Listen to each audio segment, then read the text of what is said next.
Hey guys, welcome back to my kitchen. Today we're gonna be making a really yummy recipe that's gonna be perfect for those weeknights you get home from work and you just want something yummy and fast on the table. We're gonna make some meatballs and rice featuring Spiceology's Raspberry Chipotle, which you can find in our Love is Love gift set.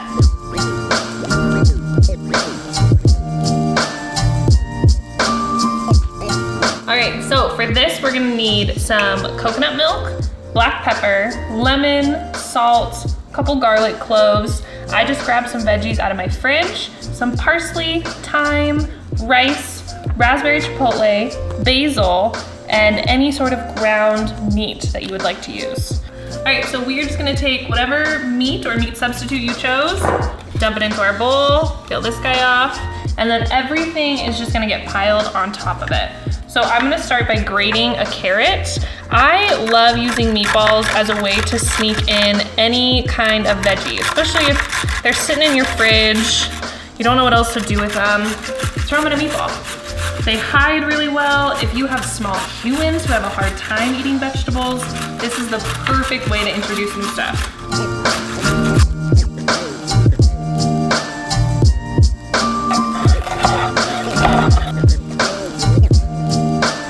All right, we are gonna chop up some of these herbs. For parsley, you can go ahead and chop up your whole herb. It's got a soft stem to it, so it is perfectly edible. We're gonna chop that a little bit more. But for thyme, they're very woody stems, so you're gonna wanna hold it kind of upside down and pull to get all those leaves off. You do not wanna put those stems in a meatball. Perfect for soups, because you can pull them out after, but nobody wants to be chewing on a stick.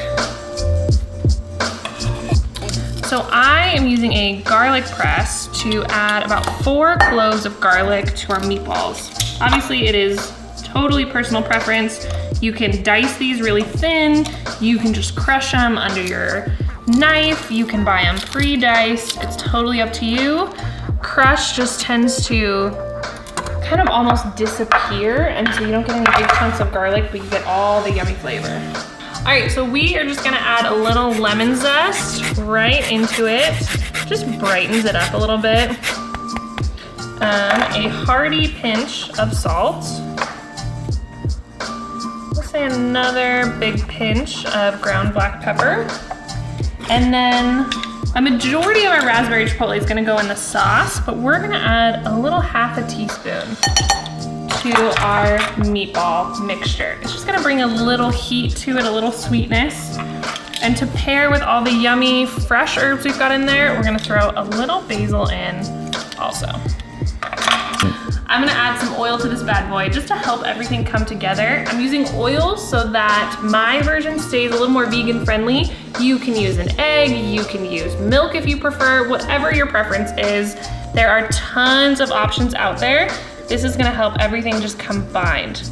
You can also add breadcrumbs if you want a little more of a bready texture. And now we're gonna get a little messy. You just wanna dive in, hands first, to combine everything together.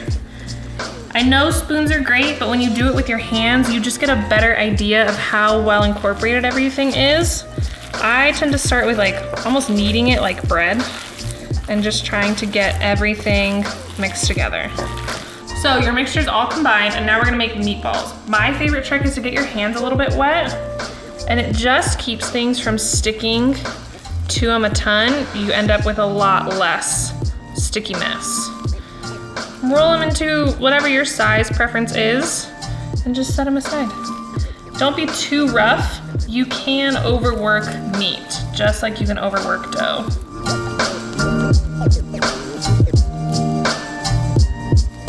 Okay, so we have got our meatballs all rolled into nice, wonderful shapes. I've heated up some oil in the pan, and we're just gonna drop these in and pan fry them. All right, so with our meatballs, we are gonna pair it with some rice. You can use couscous, you can do mashed potatoes, you can do cauliflower rice, whatever you like. It just pairs really well with a starch or a carb. All right, so we've got 2 cups of boiling water. I'm just gonna dump my rice in there, and then we just remove it from heat and cover. In about 5 minutes, you'll have rice. I'm just gonna flip some of these over. I am using plant-based meat. So my cooking time is gonna be a lot different if you were using chicken or turkey. Obviously cook it to the safest temperature. I like to get a nice crust on the outsides of my meatballs, give them some substance. All right, so I am happy with these. I'm going to remove them from the pan.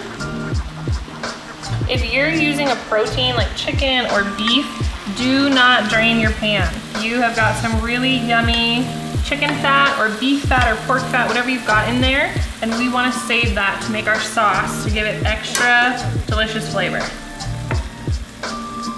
So I'm gonna keep this on the heat that it's at.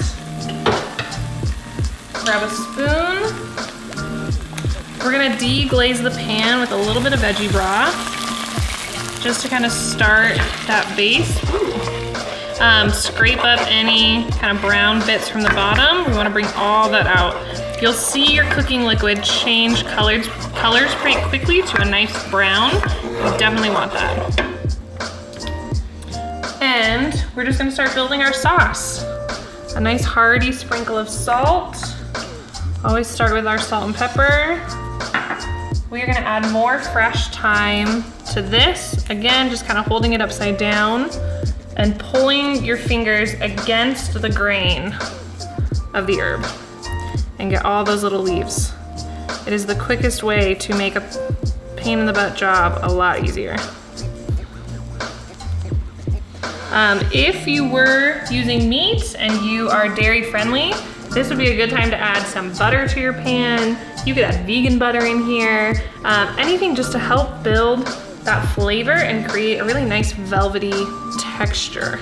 All right, so our thyme is in, our salt, pepper, and veggie broth. I am gonna add some lemon zest. Lemon and thyme go really well together. We have a spice rub for that.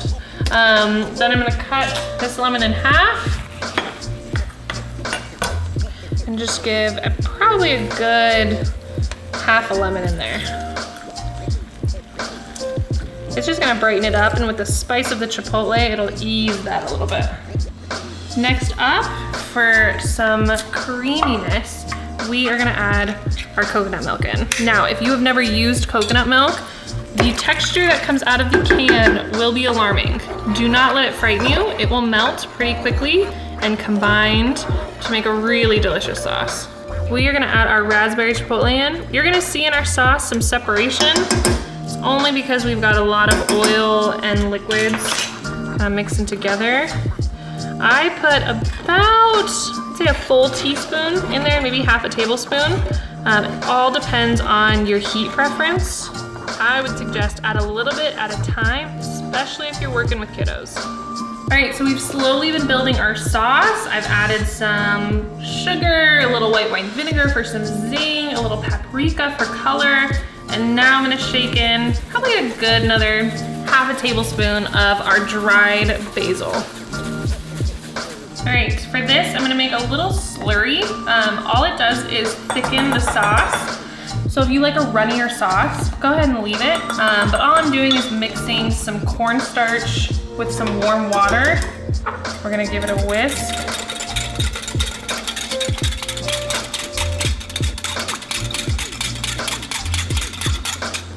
And then just whisk it into here.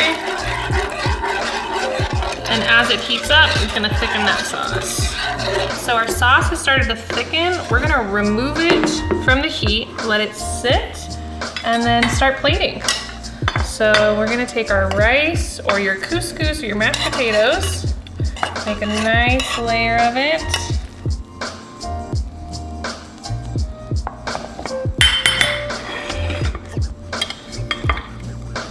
Get those meatballs all nestled in.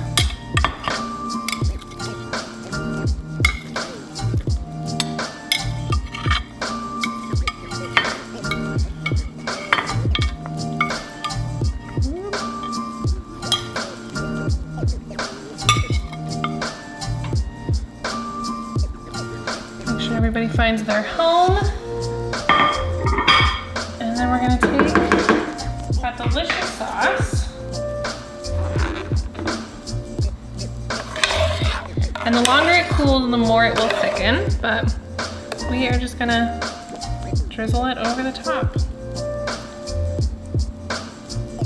And a hearty sprinkling of some parsley on top. A little extra squeeze of lemon to brighten the whole thing up. And you're good to go. All right guys, thanks for hanging out. This took us about an hour to film, so it should take you even less at home. Try it out the next time you're scrambling to come up with what to do on a Wednesday night. It's so good. Perfect balance of some sweet and nice, really yummy herbaceous flavor. And you get that nice kick of the chipotle. A+.